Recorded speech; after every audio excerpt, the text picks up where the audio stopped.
नमस्कार, आप देख रहे हैं तीरंदाज लाइव और मैं हूं अर्जुन रावत। मेरी कोशिश पहाड़ों से कुछ ऐसी कहानियां लाने की होती है जो लोगों को संदेश दे कि अपनी जड़ों से जुड़े रहना कितना ज़रूरी है। अगर आप अपनी जड़ों से दूर हो जाते हैं तो ऐसे कुछ हो जाते हैं।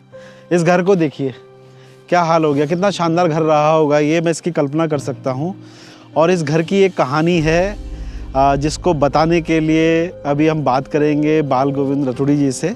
और ये जो गांव है ये घनसाली का कैमरा सौण गांव है। बहुत खूबसूरत गांव है। जब हम इस गांव में आ रहे थे तो इतना खूबसूरत गांव है। और ये उस गांव की कहानी है जिस गांव में अब काफ़ी कुछ हो रहा है। होम स्टे पे बात हो रही है। यहाँ के कई बच्चे जो हैं अभी चीन में हैं, यूएस में या दूसरी जगहों पर हैं, रोज़गार कर रहे हैं। लेकिन इस घर की कहानी बताना बहुत ज़रूरी है। तो आपको मैं बुलाता हूँ, आप बताएंगे इस घर की कहानी क्या है।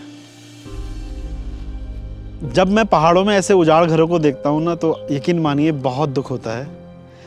हम लोग सब शायद जो लोग पहाड़ों को छोड़कर आगे चले गए कोशिश करते हैं किसी तरह से जुड़ाव हो हमारा, हम अपनी जड़ों को तक लौटें, उनसे जुड़ें किसी भी तरह से।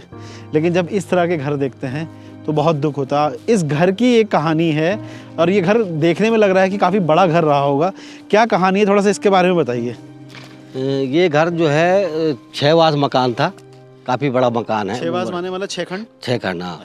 तो बहुत जाने माने परिवार थे हमारे इस गांव में। आज से 40-45 साल की पहले की बात है। ये जाने वाला परिवार था। इस परिवार की काफ़ी अहम थी। यहाँ पर लोगों का आना जाना बराबर था।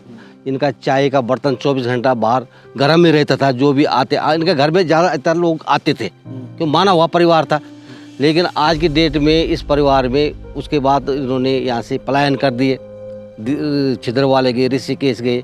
उसके बाद परिवार खंडित हो गया। मतलब इनके एक आध लड़के हैं जो थोड़ा कामयाब हो, बाकी और सब खंडित हो गए।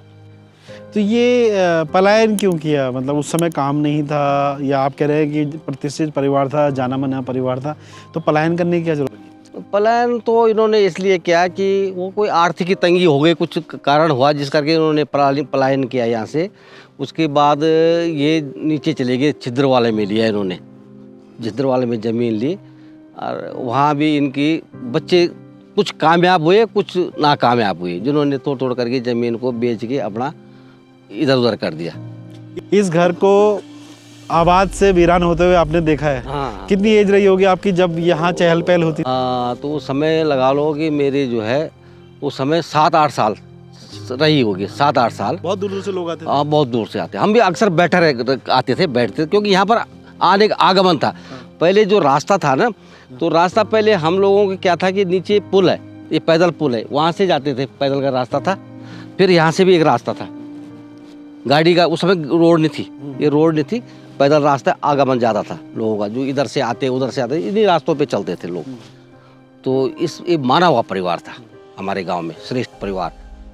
ये ठेकेदारी भी करते थे और पंटाई भी माहिर थे। दुख होता है ऐसी चीजें देखकर? हाँ, दुख तो होता है। अपने सामने अगर किसी आबाद चीज को वीरान होते हुए, बंजर होते हुए देखें तो दुख होता है। दुख, क्योंकि माना हुआ परिवार है। देखते थे 24 घंटे की आवाज़, लेकिन दुख बड़ा होता है क्योंकि काफ़ी माना हुआ परिवार था। हमारे इस गांव में माना हुआ परिवार था। पैसे में भी ठीक थी, स्थिति भी ठीक थी इनकी, और लोग गरीब थे, लेकिन ये माना हुआ परिवार था। आपको लगता है ऐसे कि काश ये नहीं गए होते तो शायद आज बेहतर स्थिति में होते? हाँ, बेहतर स्थिति में होते अगर नहीं जाते। लेकिन क्या करें, ऊपर वाले की यही थी। लेकिन सारे ये कि इनके बच्चे कामयाब कुछ हुए, कुछ नहीं हो पाए, जिसके कोई आर्थिक तंगी से यहाँ से चले गए। ये घर जो है, इनका बड़ा भाई का नाम रेकेश्वर प्रसाद था और दूसरे भाई, छोटे भाई का नाम था विशाल मणि। इनका घर था ये जी। ये छोटी सी जानकारी थी ये बताने की कि जब हम अपनी, जो मैंने बात पहले भी कही और जब मैं अभी भी बार बार कहता हूँ कि जब हम अपनी जड़ों से दूर हो जाते हैं तो इस तरह से ही बिखर जाते हैं। तो कोशिश कीजिए, आप दुनिया के किसी भी कोने में रहें, आपको बहुत कामयाबी मिले, लेकिन जहाँ से आपकी जड़ें वाबस्ता है आप उन जड़ों को ना छोड़ें, वहाँ जाते रहें, अपने पुरखों के घरों को ना छोड़ें।